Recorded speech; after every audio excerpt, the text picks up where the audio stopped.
В 2004 году маленький украинский городок Чемеровцы, что находится в Хмельницкой области, всколыхнула поразительная новость: 11-летняя Надежда Гнатюк стала самой юной мамой Украины. Спустя всего 3 года в Надиной семье снова случилось пополнение. Как же повлияли такие события на жизнь ребенка, ставшего молодой матерью в столь нежном возрасте? Рассказываем, как сложилась ее жизнь и что происходит с ней сейчас. Казалось бы, ничего не предвещало беды. Надя училась в школе, как все маленькие девочки в 11 лет, делала успехи.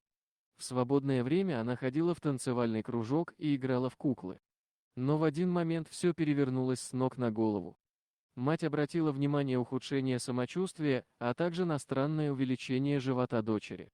В эфире украинского ток-шоу она говорила, что он рос как на дрожжах. Поначалу все списали на побочный эффект от назначенных для лечения сердца серьезных препаратов.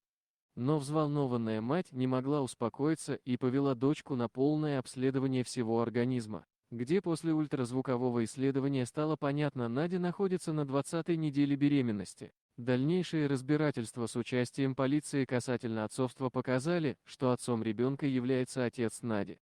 Ужасная новость потрясла мать девочки, и та срочно подала в суд на мужа. Выяснилось, что он перебрал с алкоголем и надругался над дочерью. Юрий Гнатюк делал это не раз и постоянно угрожал жестокой расправой, если девочка посмеет кому-либо рассказать об этом.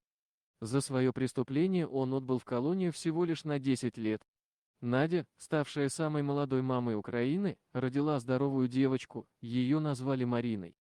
Жизнь потихоньку начала возвращаться в прежнее русло, и новоиспеченной маме даже удалось вернуться в школу. Но ненадолго. Летом 2005 года Надежда проходила лечение в районной больнице из-за проблем с сердцем, которые обострились после первых родов. Там она познакомилась с 24-летним Виталием. Они сразу прониклись симпатией друг к другу, влюбились и начали встречаться. Наличие у Нади маленькой дочери парня ничуть не смущало. Все привело к тому, что в 14 лет она снова оказалась в интересном положении.